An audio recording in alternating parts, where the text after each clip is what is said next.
Behind me is Canterbury Cathedral, sometimes called England in stone. It's one of Europe's finest examples of the style we call Gothic. But what if I told you that pretty much every architectural feature in this cathedral, built incidentally by the Norman French, with stone brought in specially from Normandy, had its origins in the Middle East and the Islamic world? It's the same with Notre Dame in Paris.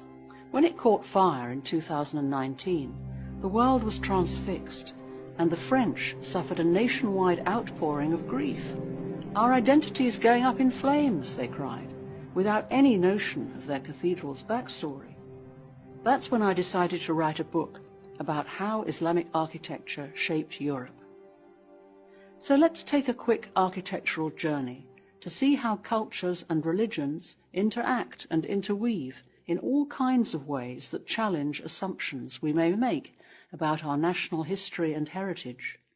We can trace ideas and styles as they passed from vibrant Middle Eastern centers like Damascus, Baghdad, and Cairo, to enter Europe via gateways like Muslim Spain, Sicily, and Venice, through the movement of pilgrims, bishops, merchants, and medieval crusaders. It's a rich tale of cultural exchange that will help you see some of Europe's and even America's iconic landmarks with new eyes. We'll start with the Twin Tower cathedral style so familiar to us from Canterbury and Notre Dame in Paris. The first church in that style dates from the 5th century and still stands on a remote hilltop in war-torn Syria. It's called Kalb Lawze, meaning heart of the almond, and it's just one among thousands of churches scattered over the wild and magical hills west of Aleppo. These churches were built to serve the Byzantine settlements, known today as the Dead Cities. Syria in stone, you could say, and collectively they represent the transition from Roman paganism to the zeal of early Christianity. When the first Muslims arrived in Syria, adopting Damascus as their capital, they absorbed and learnt from the earlier Byzantine, Hellenistic, and Persian civilizations, gradually synthesizing their architectural styles into something new and distinct. Among these early Muslim innovations were trefoil arches, triple arches, first seen inside the Muslim shrine of the Dome of the Rock in Jerusalem, then developed further in Muslim Spain at the Córdoba Mesquita, where they were elaborated into decorative cinquefoil arches, that's with 5 arches instead of 3, and multifoil arches.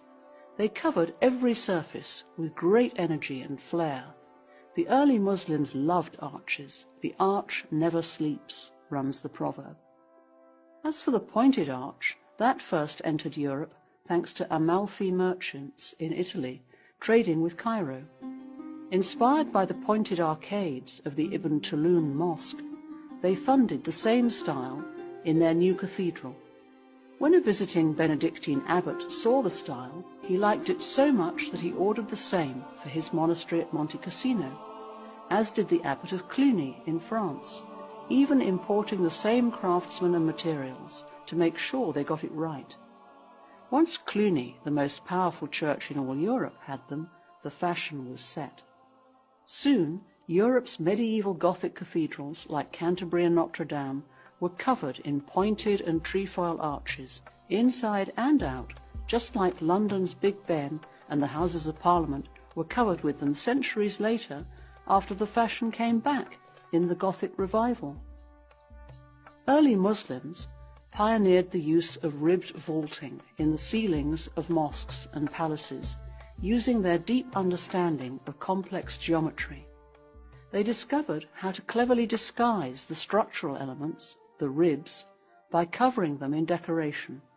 Their technique was brought to Europe by Muslim masons via Muslim Spain and Norman Sicily, and was then further refined over the centuries by Christian craftsmen till it reached the peak of perfection in the fan-vaulted ceiling of King's College Chapel in Cambridge.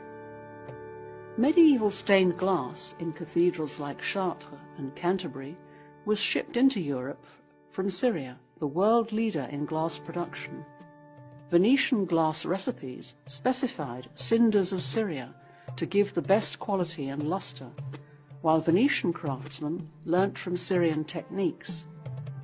The concept of heraldry originated on the plains of Syria, where crusaders first saw Saracen knights on horseback holding jousting tournaments, and the fleur-de-lis, now universally recognized as the national symbol of France, appeared for the first time as a blazon for the Muslim ruler Nur ad-Din. Christopher Wren, England's best-known architect, wrote that what we call the Gothic style should rightly be called the Saracen style. He even explains how he used Saracen vaulting in the dome of St. Paul's Cathedral and why it was the best. That's why the cover of my book shows the interior dome of St. Paul's. It's also the reason behind the title, Stealing from the Saracens, a deliberate double irony, a play on words based on the derivation of Saracens, Sarikin, meaning thieves in Arabic. In other words, isn't it crazy that we in Europe called Arab Muslims thieves when actually we took a lot of ideas from them? The bottom line is that no one has a monopoly on ideas. Everyone's contribution needs to be acknowledged, no matter where it comes from.